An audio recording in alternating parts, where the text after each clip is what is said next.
wala silang awa. Sigurado ka ba sa pupuntahan mo? Manong, sandali lang ho.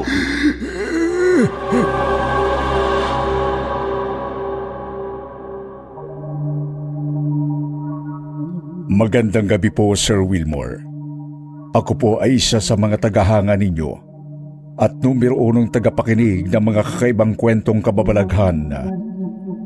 Tawagin niyo na lamang po ako sa pangalang Edmar, 47 years old, na self-employed businessman sa Divisoria, Maynila. Ang tunay na karanasang aking ikwekwento sa inyo ngayon ay nangyari 20 taon na po ang nakakaraan. Meron po akong babaeng nakarelasyon noon na sa hindi inaasahang pagkakataon ay nabuntis ko nang wala sa plano. Itago na lang natin siya sa pangalang Lorelie. Hindi pa ako noon handa na maging ama. Wala pa akong trabaho noon at gusto ko pang i-enjoy ang buhay ko bilang binata. Kaya nagpasya akong takasan ang babaeng nabuntis ko. Ito rin ang naging payo ng aking babaerong ama. Siya mismo ang nagsabi na umalis ako sa Maynila at magtago muna sa probinsya namin sa Tayabas, Quezon. Isang gabi, sinabihan niya ako na gamitin ko raw ang luma niyang sakyang sedan sa pagluwas papauwi sa bahay namin sa Tayabas. Sa totoo lang, Sir Wilmore, hindi ko na maalala kung papaano umuwi sa amin sa Tayabas. Bata pa kasi ako noon nang huling magbakasyon sa bahay ng mga lolo ko doon. Ibinigay ng tatay ko ang address sa akin at magtanong-tanong na lang daw ako sa mga taong makikita ko sa daan kung saan ang tamang daan pauwi sa amin. Mas maigi raw na umiskap po na ako para matigil na raw si Lorelie sa paghahabol na pakasalan ko siya agad. Sinunod ko ang tatay ko, Sir Wilmore. Gamit ang itim niyang lumang sedan ay bumiyahe ako papuntang Tayabas, Quezon. Eksaktong 9:00 ng gabi nang umalis ako sa bahay namin sa Maynila. Dahil sa sobrang traffic, 11:00 na, nasa Islex pa lang ako. Naisipan kong magkarga ng gasolina pero laking gulat ko nang bunutin ko ang wallet ko sa bulsa ko. 3,000 na lang pala ang laman. Nakalimutan kong manghingi ng pera sa tatay ko bago ako umalis. Kaya halagang 2,000 na lang ang pinakarga kong gasolina ng gabing yon. Nang medyo humupa ang traffic sa Islex, ay binagtas ko ang daan papuntang Tayabas. Mahaba, pasikot-sikot at matagal ang biyahe, Sir Wilmore. Nagkaligaw-ligaw pa ako kaya nagtanong ako sa isang lalaking naglalakad nang makarating ako sa isang madilim na parte ng highway. Tiningnan lang ako ng lalaki at mabilis na naglakad papalayo sa akin. Sinundan ko siya ng sasakyan ko at tinanong uli. Boss, sandali lang po. Hindi niyo po ba alam kung saan yung Barangay Matuena dito? Sigurado ka ba sa pupuntahan mo? Syempre po. Kaya nga ako nagtatanong, di ba? Alam niyo po ba o hindi? Ngumisi ang misteryosong lalaki. Matagal bago ito sumagot ulit. Kapag darating mo ang ilog ng Dumaka, Barangay Matuena na yun. May makikita ka ring lumang tulay na kahilera ng bagong tinayong tulay. Lumang tulay? Anong tulay po yun? Ang Puente del Malogonlong. Pero mag-iingat ka. Pagdating mo sa tulay na yun, bumusina ka kung kinakailangan para alam nilang makikiraan ka sa bagong tulay. Bumusina? Bakit po? Private property po ba yung tulay? Mas mabuti na ang mag-ingat, ang magpasintabi, lalo na sa bantay. May bantay yung tulay? Baka naman po may toll fee pang dapat bayaran. Naging alaskador na ako sa sobrang buwisit ko sa lalaking pinagtanungan ko. Iba kasi makatitig ito. Matalim, mapanuri, parang kontrabida. May pakiramdam kasi ako na nag-iimbento siya ng mga kwento para lang takutin ako. Saan po ba daan ko nito? Pakanan o pakaliwa? Hindi ka naman yata naniniwala sa sinasabi ko sa'yo. Wala na po akong choice kung di ako maniwala. Pagod na ako. Turo mo na lang po yung daan. Gusto ko na makarating sa amin eh. Kumanan ka. Kapag nalagpasan mo na yung saradong gas station, medyo malapit ka na sa Puente del Malagonlong. Huwag kang makakalimot na Bumusina. Okay. kesa mapahamak, mabuti nang magbigay pugay sa bantay. Marami na kasing naaksidente sa bagong tulay na itinayo. Lahat sila hindi bumusina nang dumaan sa tulay. Nauwi sila sa mga hindi kanais-nais na sitwasyon. Tulad ng... Hindi na sumagot pa ang lalaki na pinagtanungan ko. Naglakad siya ng matulin papasok sa isang masukal na daanang pababa. Hinatid ko siya ng tingin. Napaisip ako bigla sa sinabi niya. Tinignan ko ang relo ko at napansin kong 2:00 na pala ng madaling araw. Muli kong tinignan ang lalaking pinagtanungan ko, pero hindi ko na ito nakita. Nagpasya akong magmaniyo ulit.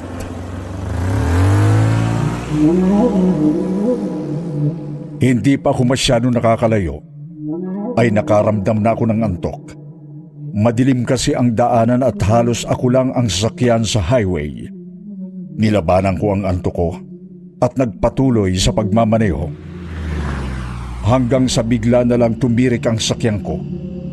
Biglang tumigil ang makina ng kotse ko.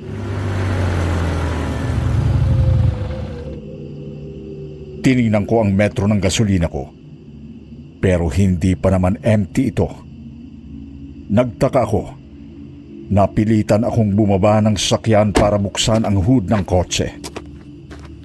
Binutingting kong maigi ang mga parts. Wala namang sira ang makina nito. Muli kong isinara ang hood ng kotse. At doon ko lang napansin na nakatayo pala ako sa gitna ng isang tulay. Napatingala ako nang makaramdam ako ng pagpatak ng malamig na ambon. Naglakad-lakad ako at sumampa sa gutter ng tulay. Iginala ko ang mga mata ko sa paligid. Walang dumadaan na mga sasakyan. Nangilabot ako nang maaninag ko ang isang lumang tulay na may arko sa ilalim. At may dumadaloy na parang batis sa pinakailalim nito. Bigla akong nakarinig ng mga sigaw. Hindi gaanong kalakasan pero dinig na dinig ko. Umaalingaw-ngaw ang mga sigaw. Pinakinggan kong mabuti ang sinasabi ng mga sumisigaw. Hindi Tagalog ang mga salita. Doon ako nagsimulang magilabot ng sobra, Sir Wilmore. Dinig na dinig ng dalawang tenga ko. Galit na galit ang mga boses ng mga lalaking sumisigaw. Pilit kong hinanap ang pinanggagalingan ng tunog. Pero wala namang tao sa paligid. Sa takot ko, sumakay muli ako sa kotse ko at laking gulat ko nang maramdaman kong may taong nakaupo na sa likuran ng kotse ko. Hindi ako makatingin sa rear mirror dahil takot akong makumpirma kung sino yung nakasakay sa likod. Napapikit ako. Hindi ko alam kung bababa ako ng kotse o kukumprontahin ko yung kasama ko sa loob ng sasakyan. Dinaga ako bigla. Ang lakas ng kabog ng dibdib ko. Mas lalo akong natakot nang marinig ko ang kakaibang tunog naggaling sa kanya. Umuungot ito, tila umiiyak. Boses matanda. Matandang lalaki ang nakaupo sa likuran ng kotse ko. Hindi ko pa rin siya tiningnan. Napalunok ako ng laway bago nagtanong. Manong, paano kayo nakapasok dito? Biglang lumabas ng sasakyan ang matandang lalaki at tumakbo papunta sa gilid ng tulay. Imbis na paandarin ang sakyan ko, ay bumaba pa ako. Hindi ko alam kung bakit ako bumaba ng kotse. Nakita ko siyang paika-ikang tumakbo pababa sa ilog. Sinundan ko siya. Manong, sandali lang ho. Napansin kong kakaiba ang damit na suot ng matanda. Para itong lumang katsa na kupas. Naghihimulmul na. Marumi ang suot niyang punit na kamisa. May mga bahid ng dugo sa damit niya. Wala siyang sapin sa paa. Madilim ang paligid pero kitang-kita ko ang detalye ng itsura ng matandang lalaki. Mukha siyang senior citizen pero maskulado ang pangangatawan niya. Parang batak na batak sa pagbubuhat. Lalo akong nahintakutan nang makita kong may mga tumutulong dugo mula sa pigi niya. Para siyang may mga sugat ng latigo sa hita at pigi niya. Bumubulong ang matanda pero hindi ko maintindihan. Manong, kailangan niyo po ba ng tulong? Saan po ba kayo nakatira? Lalo itong nagmamadaling bumaba papunta sa ilog sa ibaba ng tulay. May dinaanan itong parang matarik na batuhan sa gilid ng bagong tulay. Sinundan ko ang matandang lalaki. Mabilis siyang naglakad. Tila kabisado niya ang daan. Patuloy ko siyang sinundan hanggang sa makita ko na lang ang sarili ko na nakatayo sa paanan ng isang lumang tulay na may mataas na arko. Iyak. Mga wala silang awa. Kapag lumaban ka sa kanila, lalatiguhin ka nila. Manong, sino po bang nanakit sa inyo? Sila, ang mga gwardiya sivil, ang mga fraile, wala silang awa. Kapag hindi ka nagbuhat ng adobe, hindi ka nila lulubayan ng hagupit ng latigo sa katawan mo. Halika na po, dadalhin ko po kayo sa ospital. Ipapagamot ko po muna kayo. Tapos magsusumbong po tayo sa mga pulis. Ngunit, paano ang aking anak na si Narcisa? Buntis siya ngunit walang asawa. Kinukutya siya ng mga kababaihan dito. Paano raw nabuntis ang anak ko kung wala namang asawa? Ang fraile may kagagawa nito. Bating ko yun. Nagsumbong sa akin si Narcisa. Sinalbahe siya ng fraile. Paano na ang anak kong buntis? Sino na ang mag-aalaga sa kanya? Bigla akong natauhan sa sinabi ng matandang nakayuko sa tabi ng ilog. Bigla kong naalala si Lorelie, ang babaeng nabuntis at tinakasan ko sa Maynila. Lalo akong kinain ng konsensya ko nang humagulkol ang matandang lalaki.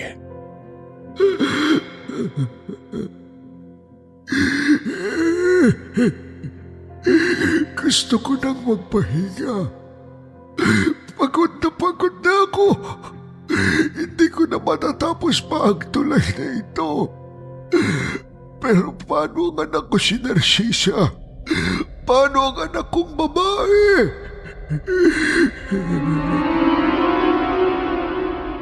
Sa awa ko sa matanda, ay nilapitan ko ito para kalamayin ang kalooban niya. Pero, nang lapitan ko siya, Manong, halika na po. Magpahinga na po kayo. Tutulungan ko po kayo makauwi sa inyo. biglang humarap sa akin ang matanda at napasigaw ako sa takot, Sir Wilmore. Nang makita kong walang mukha ito, blanko. Napaharurot ako ng takbo sa gitna ng dilim. Pero may malakas na boses na sumisigaw sa mismong kanang tenga ko. Maten, a esos indios. Maten a esos indios. Paulit-ulit ang sigaw, pero sa kanang tenga ko lang naririnig. Ayaw nitong mawala. Nagtakip ako ng tenga pero naririnig ko pa rin. Sa kaliwang tenga ko naman ay sobra ang mga palahaw ng iyak na naririnig ko. Perdonami, Padre. No mi escapare. Perdonami, Padre. No mi escapare. Napayuko ako pero halos dumugo ang tenga ko, Sir Wilmore, nang magpatong-patong ang mga boses. Sabay-sabay ang mga sigaw na halos bumingi sa mga tenga ko. Tumingin ako sa paligid ko pero walang katao-tao sa paligid ko. Doon ko nakumpirma na minumulto ako, Sir Wilmore. Hindi ng iisang tao, kundi halos daan-daang kaluluwa ng mga kalalakihan. Ang matandang lalaking sinundan ko pababa sa ilog ay kumpirmadong multo ng nakaraan. Mga multo ng nagdaang daan-daang taon ang mga boses na naririnig ko. Nagdasal ako ng taimtim para mawala ang mga boses hanggang sa maglaho ang mga sigaw. Pero lalong kumabog ang puso ko nang lumingon ako at makitang wala na doon ang matandang lalaking kausap ko lang kanina. Sa sobrang pagmamadali ko, ay halos magkandara pa ako sa pag-akyat sa batuhan. Makabalik lang ako sa kotse ko. Nang makita ko ang itim kong sasakyan, ay hingal kabayo akong sumakay at naglock ng pinto.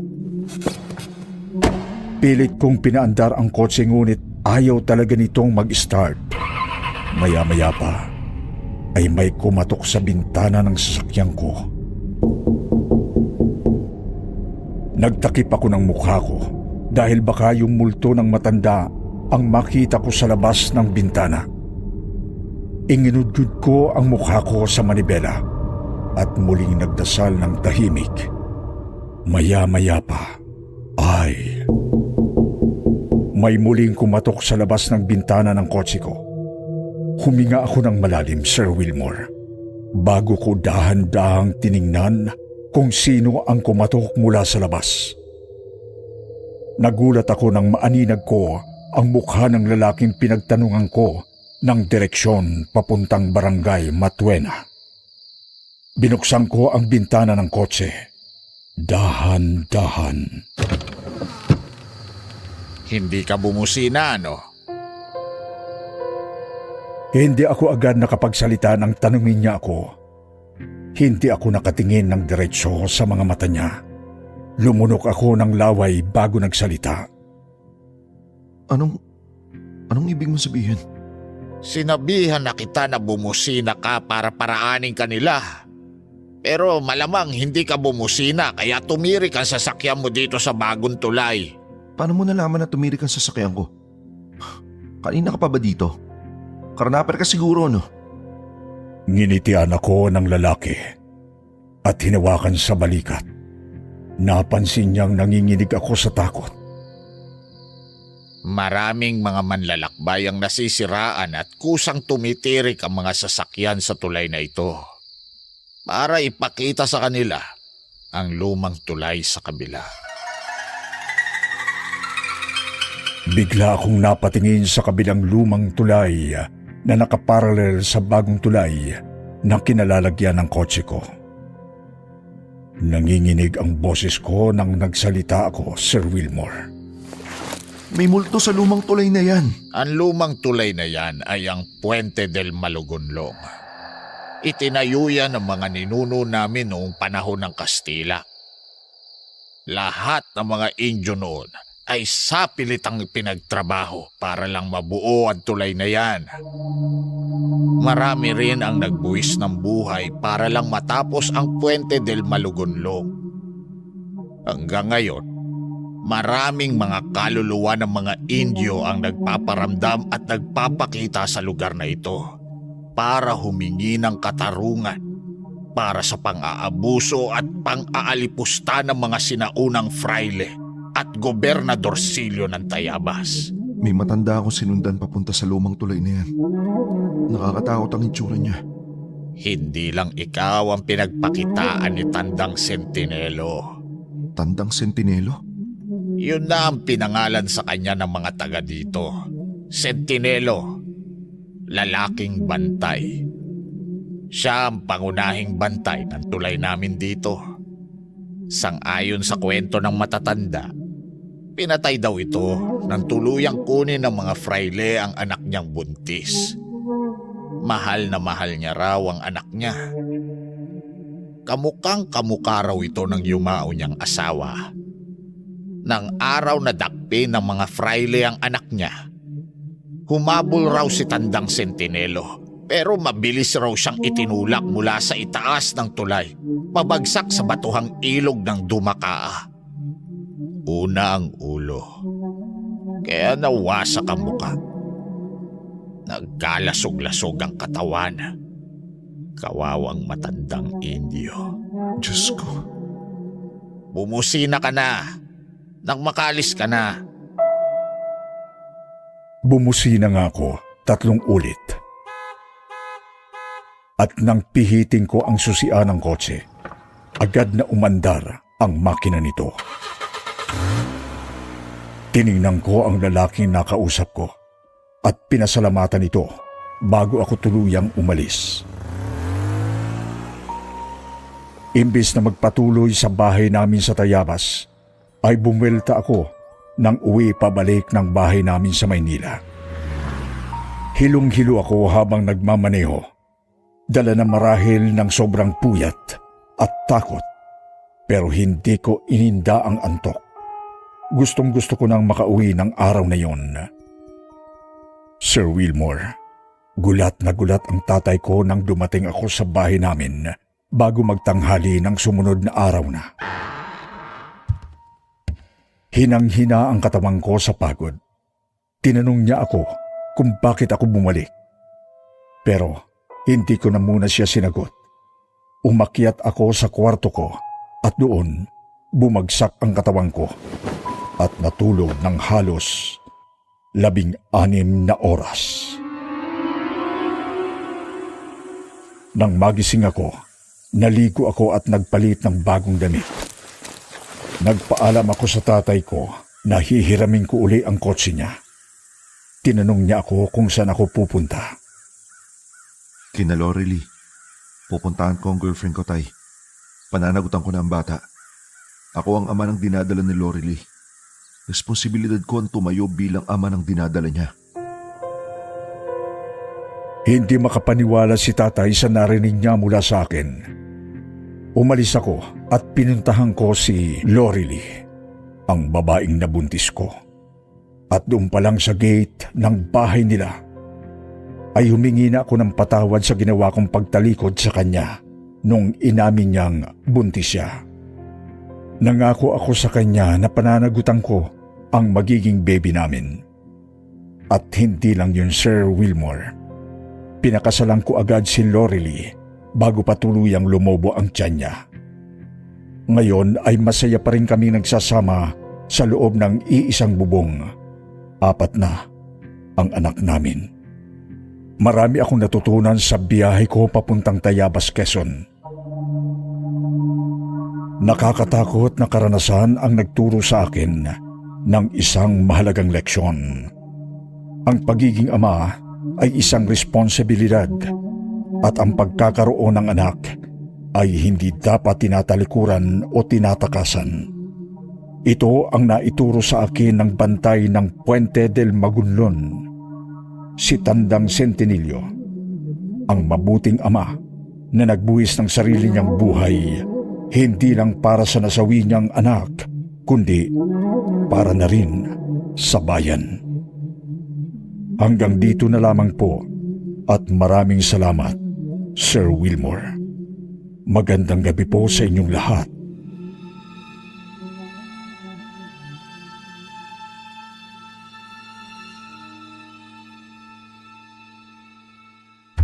Alamin at pakinggan ang mga totoong kwento at salaysay sa likod ng mga misteryosong pagpatay at nakakamanghang pangyayari sa mga krimen na naganap sa iba't ibang sulok ng mundo. Takip Silim, True Mystery Stories. Ikikwento sa inyo ng inyong lingkod, Jupiter Torres. Bisitahin ang aming channel sa YouTube, Takip Silim, True Mystery Stories. Mag-subscribe at i-click ang notification bell para updated kayo sa mga bagong uploads ng Takip Silim, True Mystery Stories.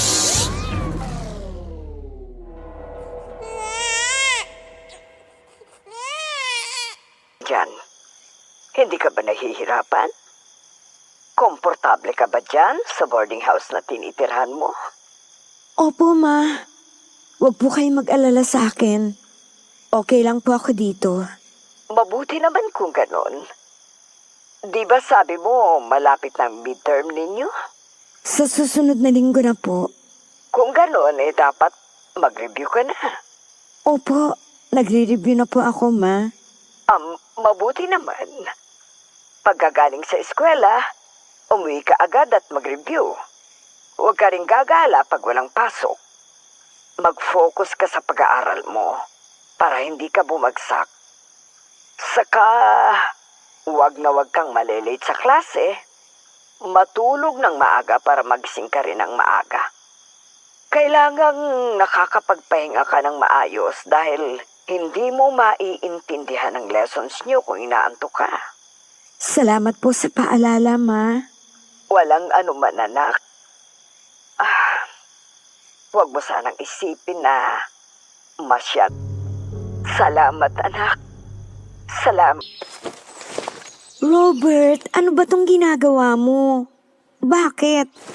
Anong bakit? Valentine's Day ngayon. Boyfriend ba kita para bigyan mo ako ng Valentine's gift? Mag-boyfriend lang ba ang nagbibigayan ng regalo? Grabe ka naman, Marisa. Hindi mo man lang na-appreciate ang effort ko. Hindi naman sa ganun. Ang akin lang, Just say thank you. Okay na ako dun.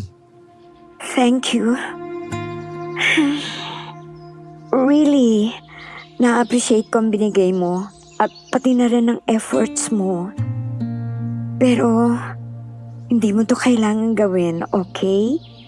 Masaya ako pag ginagawa ko to eh. Tsaka gusto kong mapasaya kita.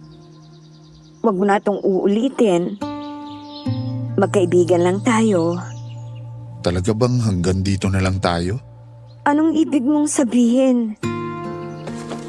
Marisa, kung hindi pa obvious sa'yo, gusto kita. I really, really like you. A lot. Hindi lang bilang isang kaibigan, kundi bilang isang babae. Gusto? Gusto mo ako? Sigurado ka ba sa sinasabi mo? Mukha ba akong nakikipaglokohan sa'yo? Paano mo naman ako nagustuhan? Isa lang naman akong simpleng probinsyana. Ang daming magagandang babae na nakapaligid sa'yo. Bakit hindi na lang sila?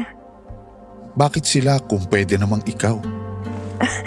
Robert, wala tayo sa teleserye, okay? Napaka-realistic kong tao. Kaya alam kong imposible ang sinasabi mo. Naguguluhan ka lang. Feeling mo lang na may gusto ka sa akin dahil sa closeness natin. Pero ang totoo, isang malapit lang na kaibigan ang turing mo sa akin. Ang sakit mo namang magsalita. Kailangan mo ba talagang questionin ang nararamdaman ko para sa'yo? Hindi naman sa ganun. Kung ayaw mo sa akin, pwede mo namang sabihin. Hindi yung pinalalabas mong naguguluhan lang ako. Hindi ako naguguluhan, Marisa. Alam ko kung anong nararamdaman ko. Alam ko na gustong gusto kita. Sigurado ako. sila. Baka nga pauwiin pa ako sa probinsya pag nalaman nilang may boyfriend na ako.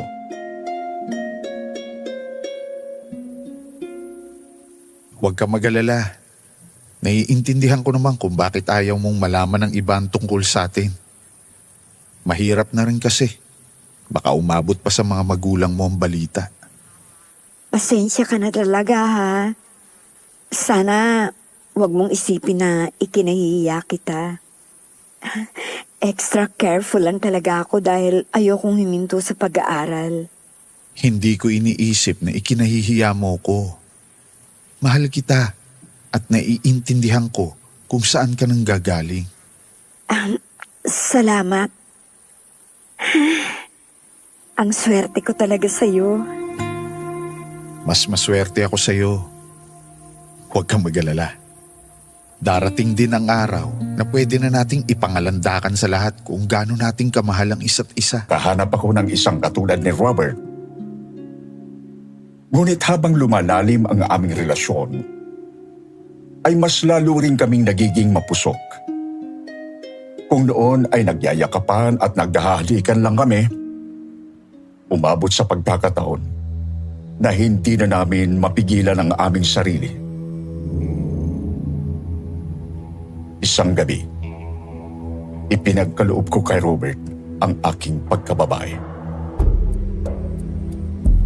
Naulit po yon ng ilang ulit, hanggang sa tila naging normal na yon para sa amin. Hindi ko alam kung bakit ko hinayaang mangyari yon. Masyado akong nagpadala sa emosyon ko. Nalunod ako sa nararamdaman ko. Hanggang sa nagbunga. Oh, narinig mo ba ang sinabi ko? Oo, narinig ko. Sorry, nag-isip lang ako. Magagalit ang mga magulang ko pag nalaman nila to. Anong gagawin ko? Hindi nga nila alam na may nobyo ko. Paano pa kaya pag nalaman nilang buntis ako? Hindi na ako makakapagtapos ng pag-aaral. Hindi ko na matutupad ang mga pangarap ng pamilya namin.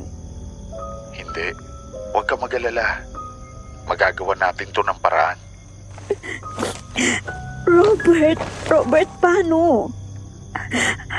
Ano pang magagawa natin? Nandito na to eh. Nangyari na. Buntis na ako. May solusyon dito. Makakahanap rin tayo ng solusyon. Kasalanan ko to. Hindi ako nag-isip. Hinayaan kong mangyari to. Stop blaming yourself. Pareho nating ginusto to. Hindi naman natin in-expect na mabubuntis ka eh.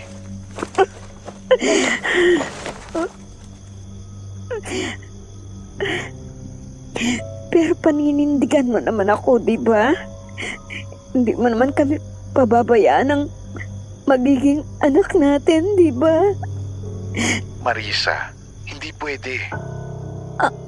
Anong ibig mong sabihin?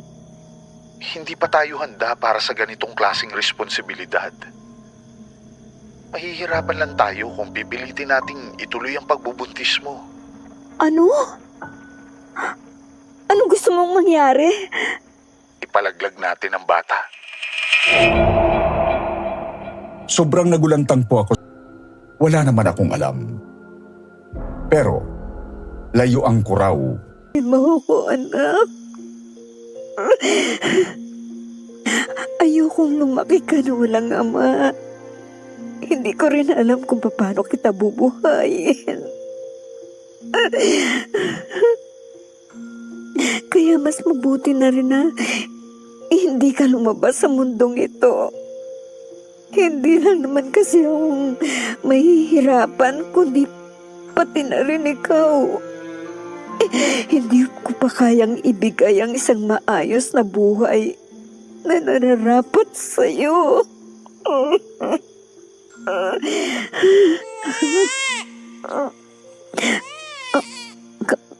Kaninong anak yun? Nagtaka po ako kung bakit ako nakakarinig ng iyak ng isang sanggol. Wala naman po kasing bata sa boarding house namin. Kagagaling ko lang po noon sa klinik ng aborsyonista. Kaya medyo sensitibo pa ako sa boses ng isang sanggol. Masakit sa tainga ko ang makarinig noon dahil naaalala ko ang ipinalaglag kong bata.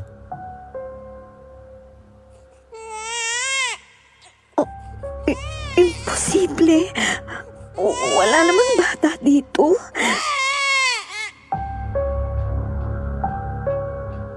Lumabas po ako sa kwarto at kinatok ang iba kong boardmates para tanungin sila kung kaninong sanggol ang umiiyak.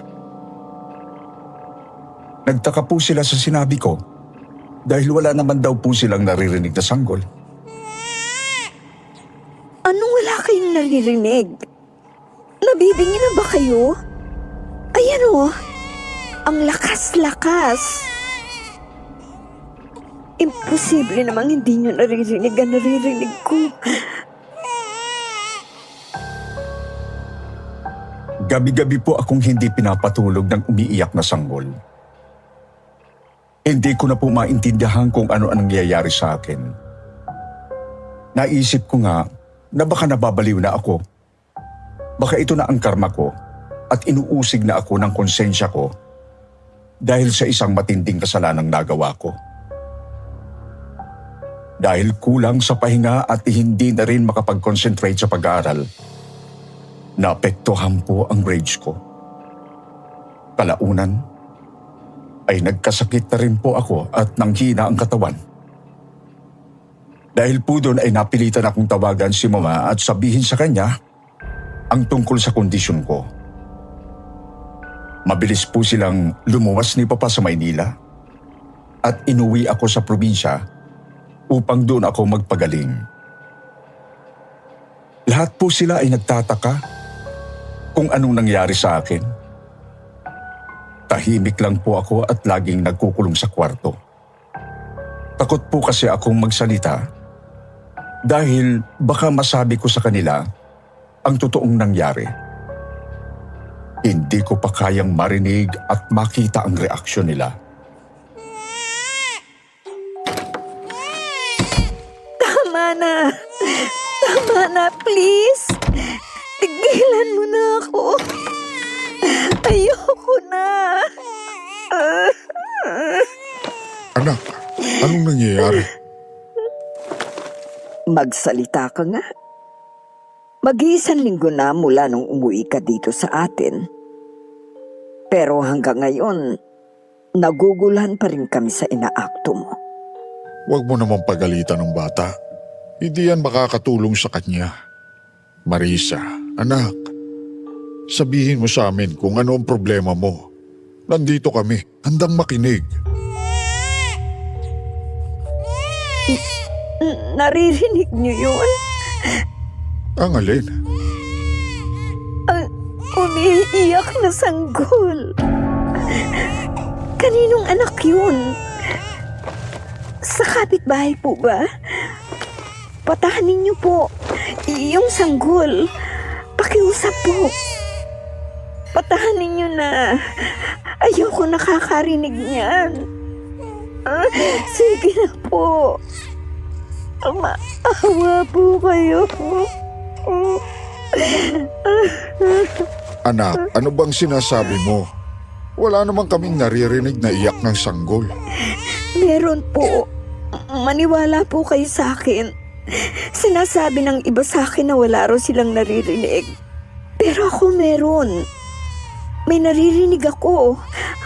Gabi-gabi. Ayaw akong patulugin ang boses ng isang umiiyak na sanggol. Ayaw niyang tumahan. Nabibingin na ako sa kanya. Wala talaga kaming naririnig, anak. Inuusig na ako ng konsensya ko. Anong ibig mong sabihin? Alanan na nagawa mo.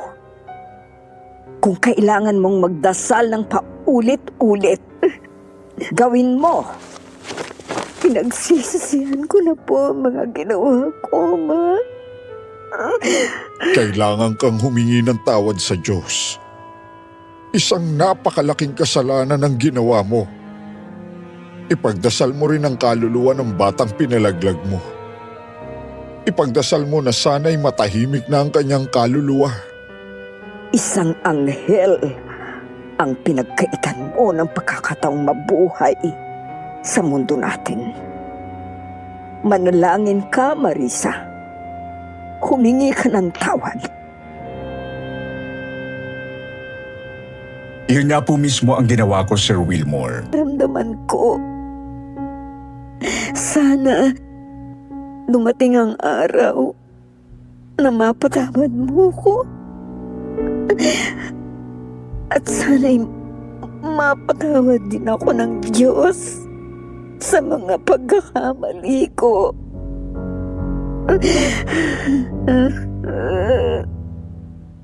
Ang isang pamilya. Sa kasalukuyan ay nagtuturo ako bilang isang guro sa probinsya namin. May asawa at 3 anak na rin po ako. Matagal ng panahon ang lumipas mula nung may nagawa akong malaking kasalanan. Pero hanggang ngayon ay naaalala ko pa rin yon. Nalulungkot at nagsisisi pa rin ako. Pero nagsilbi pong leksyon yon sa akin na dapat ay pag-isipan kong mabuti ang bawat desisyon na gagawin ko sa buhay. Hindi pwedeng magpadalos-dalos upang hindi ko ito pagsisihan sa uli. Sana po ay meron kayong napulot na aral sa kwentong ibinahagi ko sa inyo. Hanggang dito na lamang po at maraming salamat sa pagkakataong ito. Lubos na gumagalang, Marisa.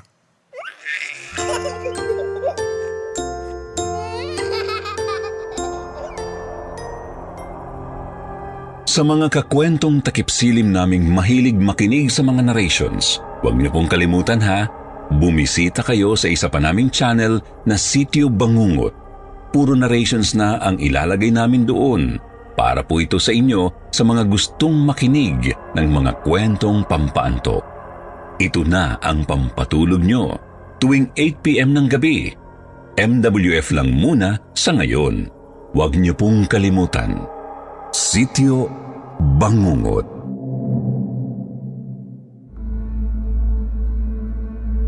Dear Sir Wilmore, itago niya na lang po ako sa pangalang Mr. Lacosta. Isa po akong guro ng psychology sa isang sikat na universidad noong 70s. Ngayon po ay retirado na akong professor. Ang aking kwentong ibabahagi sa inyo ngayong gabi ay mga tagpi-tagping karanasan ng aking mga estudyante noong araw nang minsan magkaroon kami ng retreat sa Tagaytay.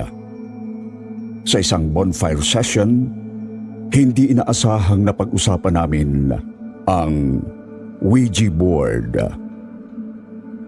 Kung hindi pa kayo nakakakita ng Ouija board, suggestion ko lang ay i-google ninyo ang itsura nito para maintindihan ninyo ang mga kwento ko. Gabi na noon nang magtayo ako ng bonfire sa labas ng cottage namin. Lahat ay may dalang kumot at unan habang nakikinig sa akin.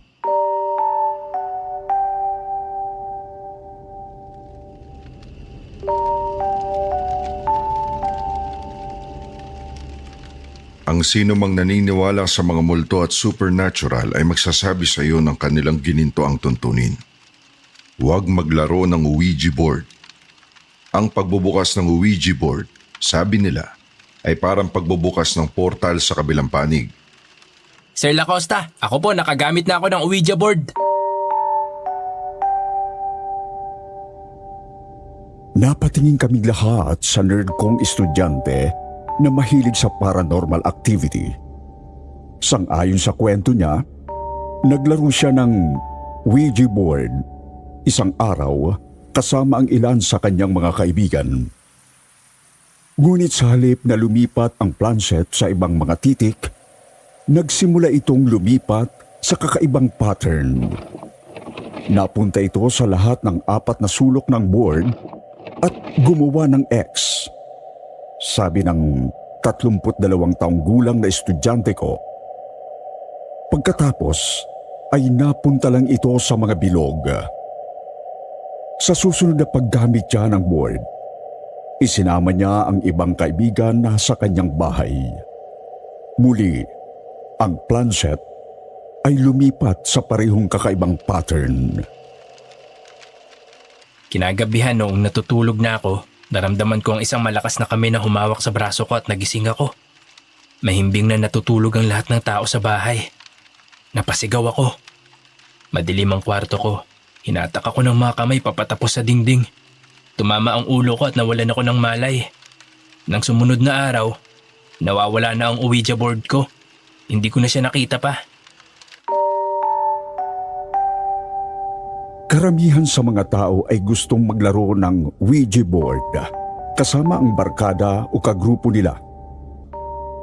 Ngunit nais ni Ola na subukang gamitin ito ng mag-isa. Si Ola ay isang malungkuting bata. Simula nang maghiwalay ang kanyang mga magulang, Sir Wilmore. Nagkaroon siya ng depresyon nang kapamamatay sa car accident ang mga magulang niya. Noong gabi raw na naglaro siya ng Ouija board, inilagay niya ang kanyang mga kamay sa pointer at nagtanong,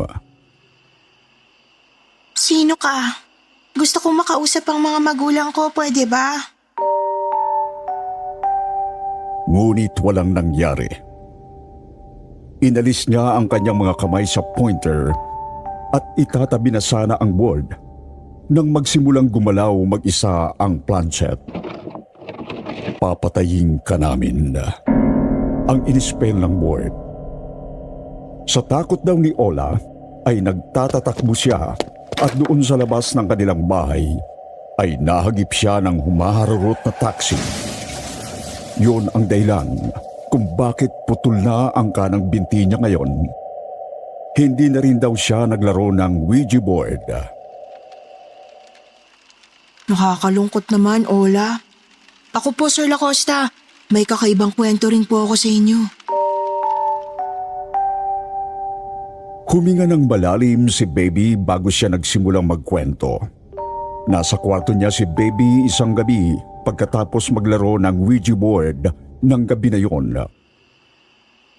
Habang siya ay naghahanda para matulog, ang screen ng TV ay nagbago mula itim at naging asul. Ito ay nag-on and off ng mag-isa. Pinatay niya ang computer. Muli-muling nabuhay raw ang TV at lumikha ng kakaibang tunog. Parang mga iyak na galing sa hukay, sabi ni Baby.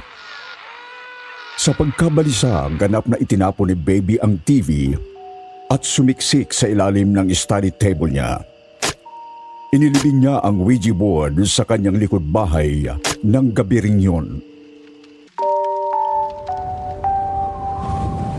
Lumakas ang buhos ng malamig na hangin at napuno ng fog ang area namin. Nakaramdam kami ng kilabot ng mga estudyante ko pero hindi ko pinansin ito. Nagkwento naman si Vince, ang Student Council Vice President namin sa universidad. Noong si Ben ay bata pa, isa sa kanyang mga kaibigan ang nagtulak sa kanya na maglaro ng Ouija board sa kanyang basement. Hindi inaasahan ng batang si Ben na may mangyayaring kakaiba, kaya sinabayan niya ito. Sa sandaling nagsimula silang maglaro, ang mga ilaw nagsimula ng kumurap, ang hangin sa kanilang paligid ay lumamig, at isang espiritu ang nagsimulang makipag-usap sa kanila sa pamamagitan ng pisara. Binaybay ng espiritu ang isang pangalang Romano at sinabing siya ay pinaslang. Nagpahinga kami pero nakalimutan naming isara ang bilog noong tapos na kami. Bilog? Oo, parang vortex. Isang lagusan ng mga espiritu. Hindi ninyo dapat hinayaan na mangyari yun, Ben. Natakot kami, Sir Acosta. Pagkabalik sa basement, mas mabigat ang enerhiya at nagkalat ang mga libro at ang mga bagay sa sahig. Gayunpaman, ang board ay nanatili sa gitna pa rin ng silid kung papaano nila ito iniwan. Sa pagtingin sa isang salamin na malapit sa amin, ang mata ng Ouija board ay paminsan-minsan gumagalaw sa reflection nito. Natakot kami, sir. Iba naman po ang kwento ko. Sa unang pagkakataon na gumamit ako ng Ouija board, ako yung mga 6 o 7 taong gulang pa lang noon. At kasama ko ang aking ina at nakatatandang kapatid na babae na si Susan, na mga 15 taong gulang noong panahon yun. Kakalipat lang ng pamilya nila Nathaniel noon sa isang bagong bahay sa United States of America. Mas malaki at mas matanda kaysa sa dati nilang tinitirhan. Nang gabing yun, si Susan ang kanyang ina at ang kanyang kapatid na babae ay kumakain ng pizza sa sahig ng sala. Dahil sa gutom, dahil hindi pa nila naaayos ang lahat ng kanilang kasangkapan.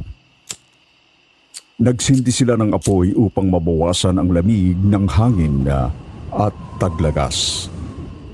Pagkatapos ng hapunan, itinulak ng kanyang kapatid na babae ang kanyang ina upang hayaan silang maglaro sa kanilang lumang Ouija board. Habang ginagamit namin yung Ouija board, isang kahon sa sala na may ilang mga libro sa loob nito ay literal na lumipad sa buong silid. Totoo? Hindi ka ba natakot, Nathaniel? Natakot nung una, pero di nagtagal pagkatapos nito. Hindi maipaliwanag na namatay ang apoy sa fireplace. Kaya ang nanay ko, dinala niya yung kapatid kong babae sa bahay ng lola namin upang magpalipas ng gabi. Naiwan ako mag-isa sa bahay. Alam niyo ba kung ano sumunod na nangyari? Nakakita ako ng higanting itim na usok na lumilipad sa ibabaw ng Ouija board. Sinigawan ko siya pero para siyang nahigop ng bibig ko. Pumasok siya sa lungs ko at hindi ako makahinga. Nawalan ako ng malay tao. Natagpuan na lang ako ng nanay ko na nakakulong sa loob ng aparador ko. Hindi ko alam kung paano ako napunta doon. Pero sa siwang ng aparador, may bilog ako nakikita na umiikot-ikot sa ibabaw ng board. Yun na yata yung vortex. Nakita kong tumayo si Liam, ang pinakabata kong estudyante. Liam, saan ka pupunta? Sir, hindi na tayo ligtas dito. The more na pinag-uusapan natin sila, the more na lalapit sila sa atin.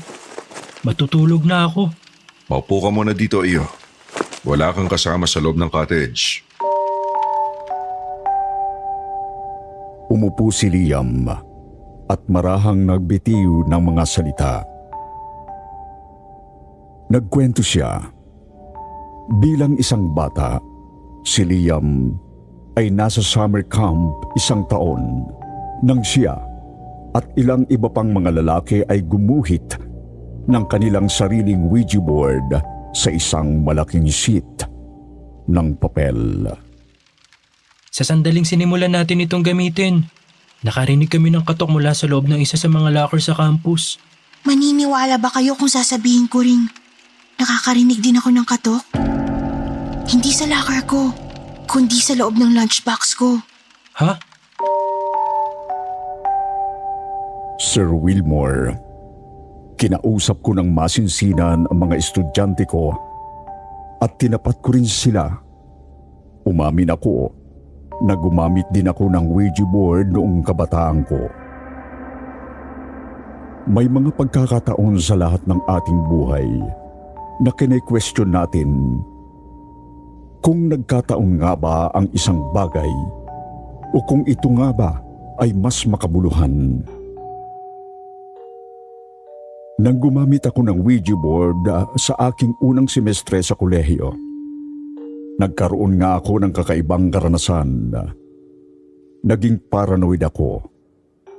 Pakiramdam ko, lahat na ribulto at santo namin sa bahay nakatingin sa akin at gumagalaw.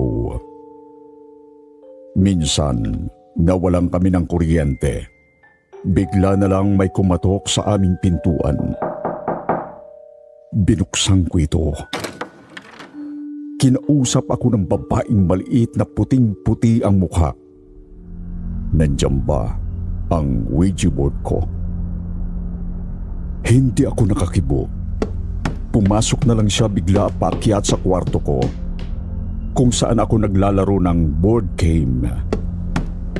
Nang sundan ko siya, wala na siya sa itaas.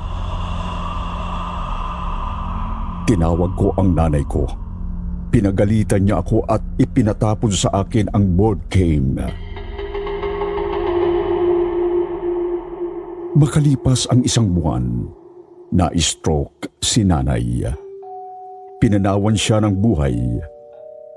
Bago siya namatay, palagi niyang itinuturo ang pintuan ng ICU.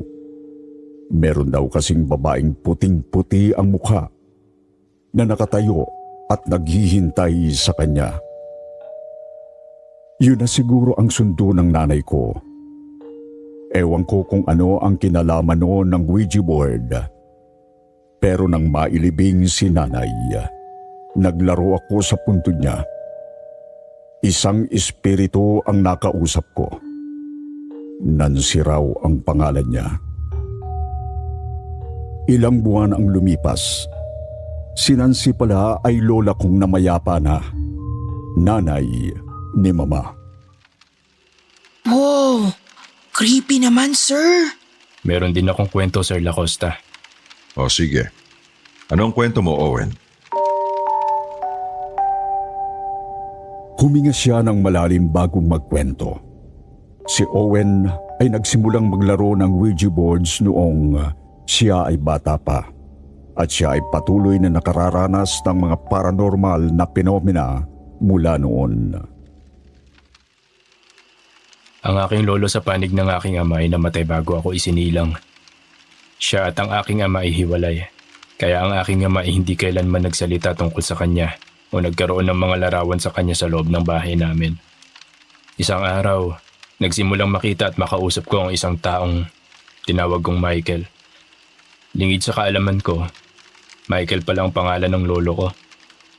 Sa wakas, pinaupo ako ng aking mga magulang. Ipinakita sa akin ang isang larawan ng isang lalaki na hindi ko pa nakikita. At tinanong ako kung kilala ko kung sino yon. Sinabi ko sa kanila na si Michael yon. Ang aparisyon na nakita ko ay ang mismong lolo ko pala, na nakasuot ng tila damit ng karaniwang tao noong sinaunang panahon. Sang-ayon pa kay Owen, sinabi niya ang kwento sa kanyang mga kapitbahay. At sinabi nila sa kanya ng isang matandang lalaki na kinilala niyang Michael na tulad ng kanyang inilarawan ay nakatira noon sa kanyang bahay. Malakas na ang hamog. Halika na sa loob at matulog na tayo. Ngunit mayroong isang mahabang tradisyon ng mga tao na naniniwala na ang mga Ouija board ay mapanganib sa mga occult gateway na maaring humantong sa pag-aari ng demonyo o mas masahol pa. Pagkatapos ng lahat, ano ang mangyayari kung ito ay isang di-friendly na espiritu na gumagalaw ng planchet nang hindi mo kontrolado? Maraming salamat po, Sir Wilmore. Sana ay nagustuhan ninyo ang mga pinagtagni-tagning kwento ng aking mga estudyante noong 80s. Good luck po sa channel ninyo at God bless. Magandang gabi sa inyong lahat.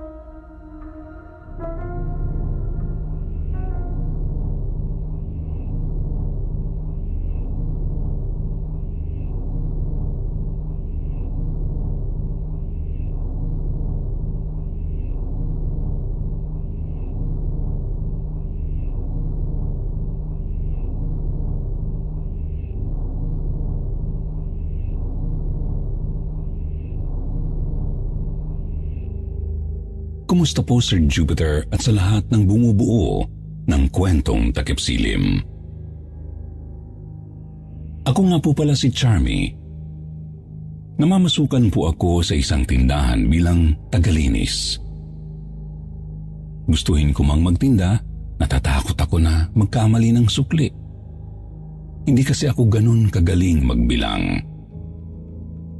Paglilinis lang po talaga ang pinakaalam kong gawin. Kaya kahit maliit ang kita ay tsinatsaga ko para lang may pandagdag pantustos sa pangangailangan ng aking pamilya. Ang ibabahagi ko pong karanasan ay nangyari noong 2017. 4 na taong gulang na ang bunso kong si Anialyn noon. Nag-aaral na ang 2 kong anak na si Realyn at Gemma. Kaya naman madalas maiwan ang aking bunso sa bahay. Kung minsan ay isinasama ko siya, pero kapag naman sobrang daming ginagawa sa tindahan, ay iniiwan ko na lang muna siya sa kapatid ko na kapitbahay lang din namin. Tuwing uuwi ako galing sa trabaho, madalas ay naaabutan ko na lang si Anialyn na tulog na o di kaya'y kasama na ng kanyang mga kapatid. Isang hapon, pag-uwi ko galing sa trabaho, ay nagkakagulo sa bahay. Nawawala raw kasi ang bunso kong anak. Nataranta ako at sobrang natakot. Di ko mapigilang maggalit sa kapatid ko kasi siya ang nagbantay. Mabuti na lang po, nakita rin namin si Anialyn. Nakita namin siyang natutulog sa ilalim ng lumang lababo sa abandonadong bahay na nasa tabi ng bahay namin. Pagkagising niya ay kaagad kong tinanong kung ano ang ginagawa niya roon. Sinabi lang ng anak ko, nagtatago-taguan sila ng kaibigan niya. Dahil nga sa bata lang yon ay naisip ko na nag-i-imagine lang si Anialyn ng kaibigan. Ganoon naman kasi ang mga bata. Isa pa ay hindi naman ako mapaniwalain sa mga multo-multo o mga engkanto at iba pa. Mas naniniwala ako sa mga taong nangunguha ng bata at ibebenta para kunin ang mga laman loob. Pagkatapos ng pangyayaring yun, ay nagkapatawaran naman kami ng kapatid ko. Pero dahil nadala na ako sa nangyari, hindi ko na iniiwan ang bunso ko. Palagi ko na siyang isinasama sa tindahan. Habang nagtatrabaho ako ay hinahayaan ko lang siyang maglaro-laro. Kung minsan din naman ay binabantayan siya ng mga kasamahan ko dahil nakakatuwang bata si Anialyn. Oras ng pahinga ko sa tindahan ay bumalik ako sa kwarto. Doon ko madalas iwanan ang aking anak. Mayroong transparent na salamin doon kaya kahit nasa store area ko ay nakikita ko pa rin kung ano ang ginagawa niya. Nang silipin ko si Anialyn, nakita kong parang may kausap siya. Kinikilig siya at mukhang masayang-masaya dahil tawa siya ng tawa sa kung sino man ang kinakausap niya. Pinagmasdan kong mabuti ang lugar para makita ko kung sino ang kasama niya sa kwarto. Hanggang sa makita ko ang isang itim na anino na parang humawak sa ulo ng anak ko at hinahaplos pa ang buhok. Nakaramdam ako ng takot kaya dali-dali akong napatakbo na pumasok sa kwarto. Pero pagdating ko doon, wala naman akong nakita na anino. Mag-isa lang na naglalaro ang anak ko.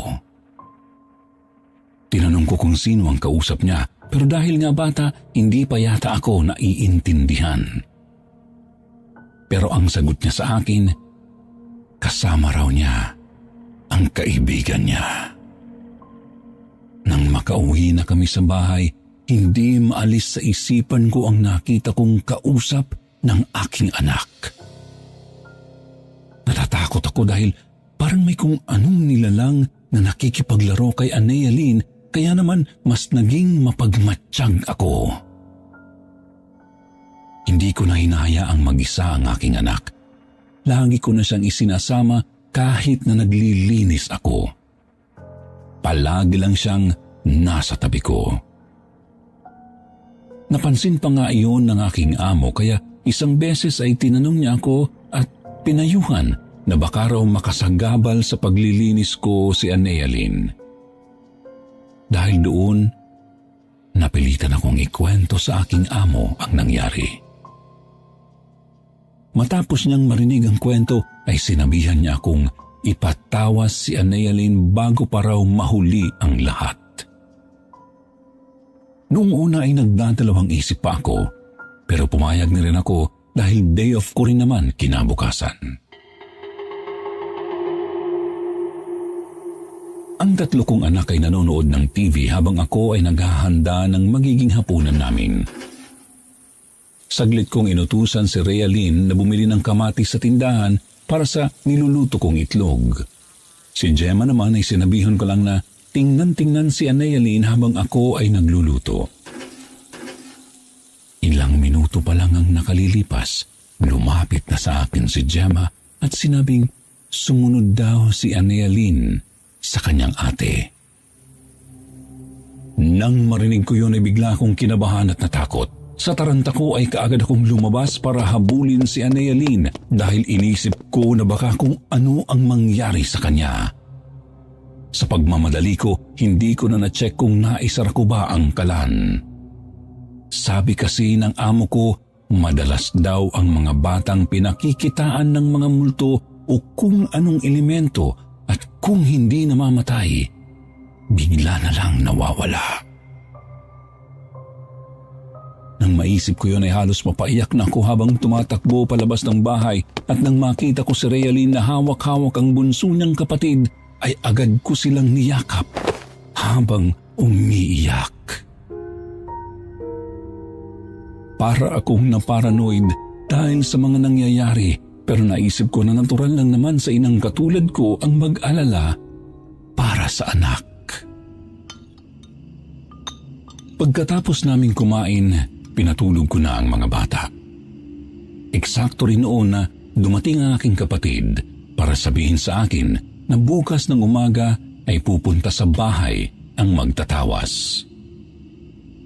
Saglit pa kaming nakapagkwentuhan ng kapatid ko at nasabi niya nga sa akin na noong iniiwan ko pa si Anealyn sa kanila, palagi niyang napapansin ang bata na naglalarong mag-isa sa abandonadong bahay na katabi lang namin.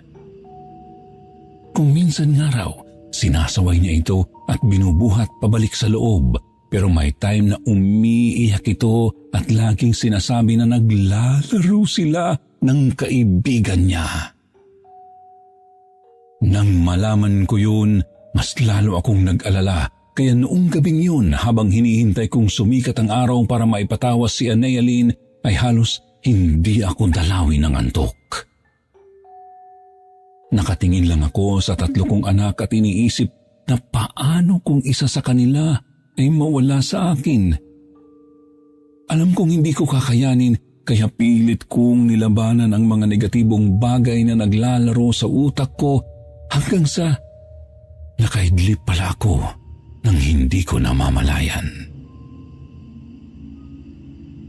Nagising lang ako dahil biglang tumunog ang pinto ng bahay. Maingay kasi yun kapag binubuksan, kaya madaling malalaman kung may lalabas o papasok ng bahay. Si Anealyn kaagad ang naisip ko pagkarinig sa pintong bumukas at tama nga dahil nakita ko ang aking anak na nakatayo sa pintuan at may hawak siyang 3 piraso ng puting lobo. Lumapit sa akin si Anealyn at iniabot ang mga lobo tapos pabulol niyang sinabi na bigay yun ng kaibigan niya. Naluluha kong niyakap ang aking anak pagkakita sa mga lobong hawak niya at pagkatapos ay lumingon ako sa nakabukas ng pinto. Kaya pahagip kong nakita ang itim na anino na biglang nawala na parang bula.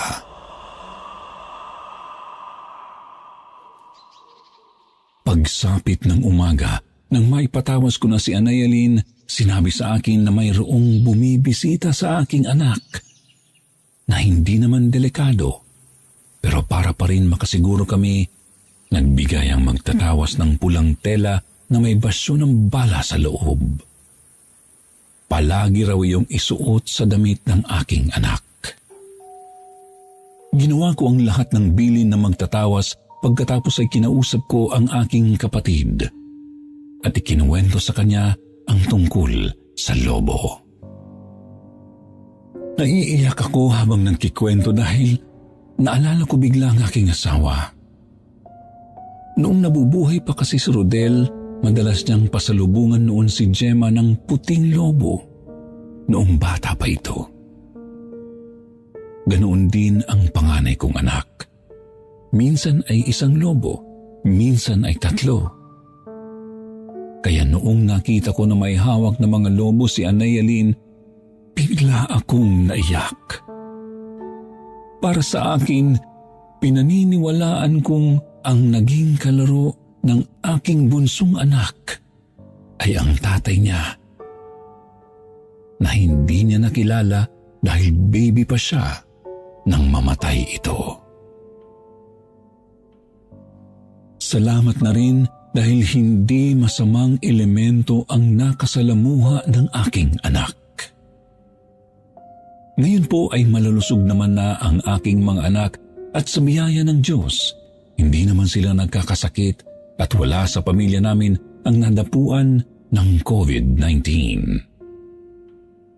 Tuwing anibersaryo ng pagkamatay ng aking asawa, ay palagi kong isinasama ang mga anak ko sa libingan at lagi kong ikinikwento kung anong klaseng ama si Rodel.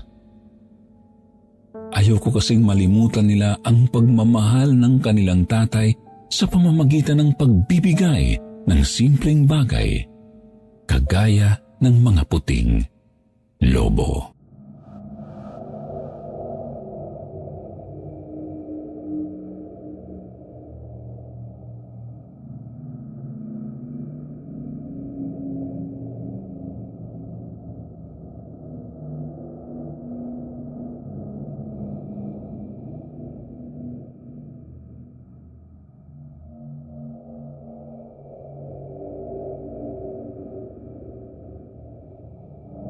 Tindera ng Lobo.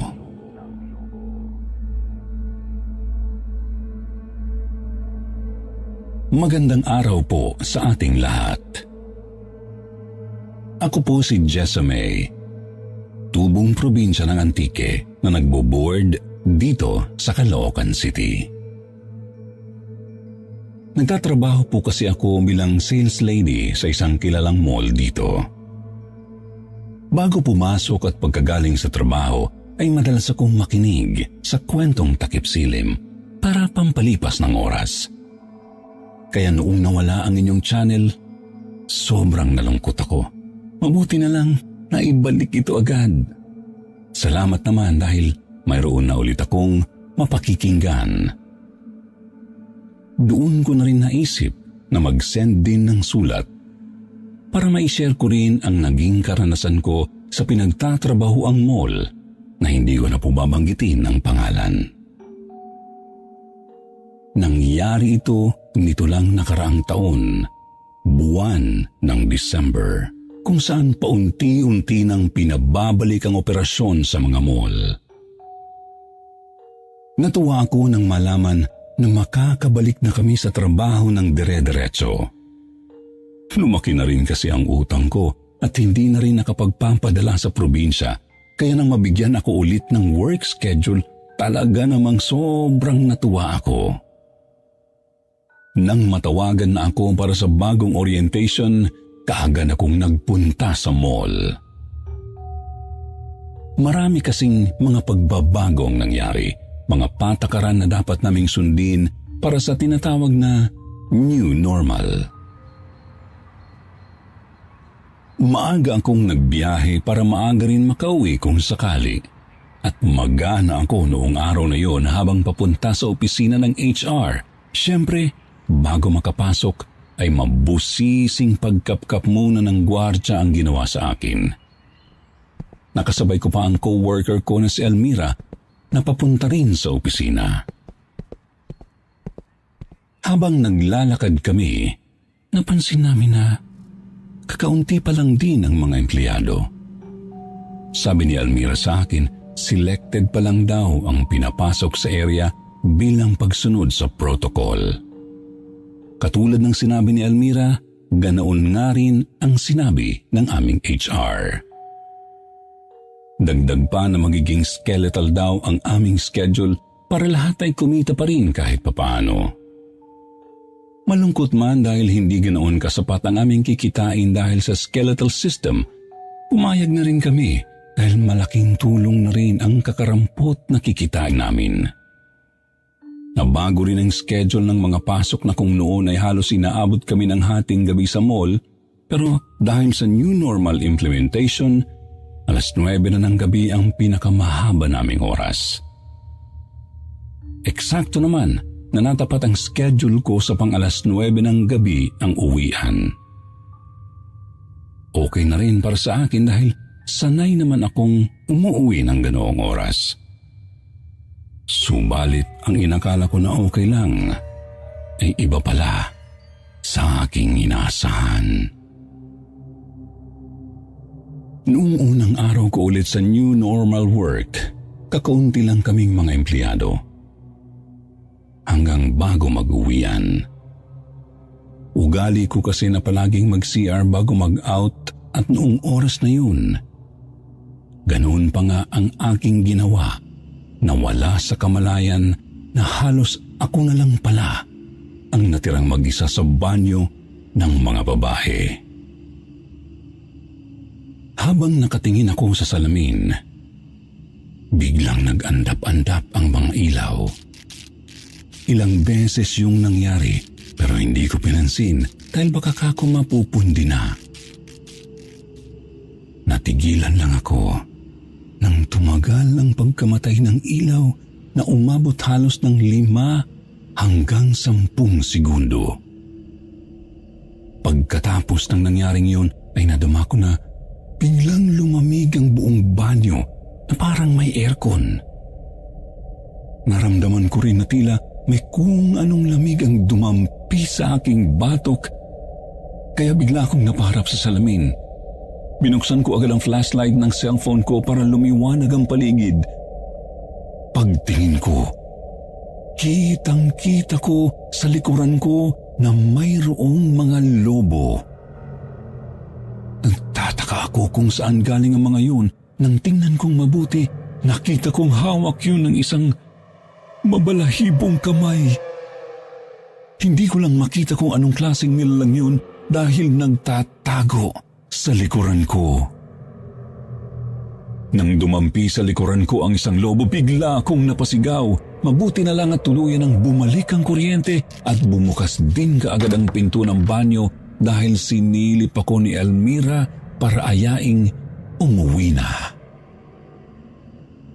Pagkasabi niya ng ganoon, kaagad akong lumabas ng banyo at nag-out na sa trabaho. Sabay din kaming bumaba ng hagdan ni Elmira palabas ng mall.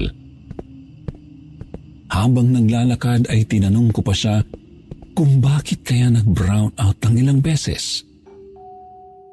Nagtaka siya sa tanong ko kaya inulit ko dahil baka hindi niya lang ako naintindihan o narinig.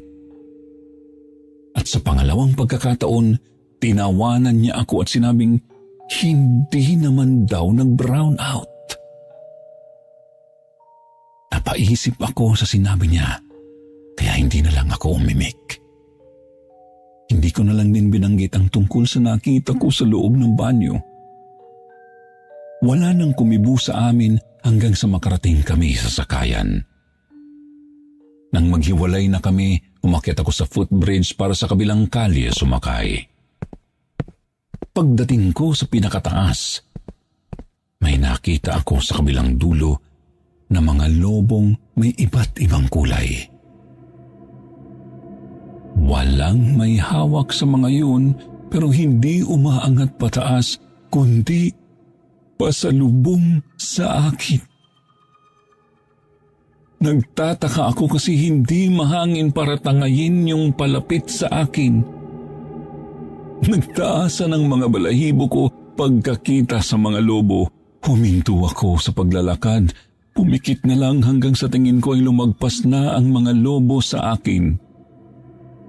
Pagdilat ko, nagmadali ako sa paglalakad nang biglang may humawak sa aking braso na biglang pumigil sa akin para akong natuod. Hindi ko siya magawang lingunin. Hinahatak ko ang aking kamay pero ayaw niyang bitiwan. Natigilan uli ako nang maramdaman ko ang malamig niyang presensya hanggang sa magsalita siya. Dinig na dinig ko ang sinabi niyang biliro ako ng lobo niya. Hindi ko siya tiningnan dahil sa sobrang takot na aking naramdaman. Inaalok niya ako ng lobo. Dahil sa curiosity ko, nilingon ko siya. Nakita ko ang mukha niyang duguan. Umaagos ang dugo mula sa ulo. Duguan din ang kamay niyang nakahawak sa lobo. Maya-maya, bigla na lang nagputukan ng mga dala niyang lobo. Sa tindi ng pagkagulat ko na may kasamang takot, bigla akong nagsisigaw at napatakbo. Naiwan ko pa ang isang pares ng sapatos ko sa sobrang pagmamadali at nang mapansin ako ng iilang tao na mangyak-ngyak, nilapitan nila ako at kinumpronta. Hindi naman ako kaagad nakaimik dahil sa pagkabigla sa nangyari. Ang akala pa nga ng mga nakakita sa akin ay na-hold up ako kaya nag-akyatan sila sa footbridge para tumingin. Pero wala silang nakita maliban sa naiwan kong sapatos. Nanginginig kong nilingon pa ang lugar kung saan ko nakita yung nilalang. Wala ngang tao doon. Nakapagtataka. Saka ko lang naisip na baka multo yun. Umuwi ako ng boarding house noong gabing yun na hindi maipaliwanag ang aking pakiramdam. Hindi rin ako nakatulog dahil sa kaiisip sa mga naranasan ko. Napatanong pa ako sa sarili kung anong ba ang nangyari. Nagdasal na lang ako nung gabing yun. At pagkatapos ay tinawagan ko si Almira kahit hating gabi na para ikwento sa kanya ang mga naengkwentro ko. Kaya kinabukasan kahit antok pa ay maaga-aga akong umalis at pumunta sa church ni na Almira. Doon ay pinanalangin nila ako. Habang ipinagdarasal nila ako ay ramdam na ramdam namin ang kakaibang presensya na tila nakikipaglaban at ayaw umalis sa aking likuran. Napagod ako dahil sa nangyari pero matapos ang panalangin, bumuti rin naman ang aking pakiramdam. Matapos ang halos 1 oras nilang pananalangin, kinausap ako ng pastor. Marahil daw ay nakapitan ako ng ligaw na kaluluwa dahil sa mga negatibo kong kaisipan. Attractive daw kasi sa mga ligaw na kaluluwa ang mga taong may kinikimkim. Ayon pa kay pastor, habang nananalangin daw kami ay nakikita niya ang itim na enerhiyang nakapalibot sa akin na unti-unting naglalaho hanggang sa matapos ang kanilang pananalangin. Labis akong nagpasalamat sa kanilang ginawa. Pero sabi niya ay, ang pananampalataya ang unang hakbang para makaiwas sa gawa ng masama. Sinabi ko kay pastor na namumroblema ako kakaisip kung papaano kikita ng pera dahil halos nabaon ako sa utang noong pumasok ang pandemya. Hindi na rin ako nakapagpadala sa mga magulang ko sa probinsya kaya naman ganoon na lang ang takbo ng isip ko na puro negatibo nitong mga nakalipas. Dahil sa kawang gawa ng ilang church member doon ay naabutan ako ng kaunting tulong para na rin mabawasan ang aking suliranin. Salamat din sa Diyos dahil ngayon po ay nakilala at tinanggap ko siya sa aking puso. Sumama na ako sa kaibigan ko sa pagsisimba. Nakakaramdam ako ng kapayapaan sa loob ng church. Sa trabaho naman, sa tuwing mafe-feel kong may kakaibang presensya ang lumiligid o kahit nasaan man ako, ay palagi ko na lang idinadaan sa panalangin. Yan lamang po ang aking may babahagi.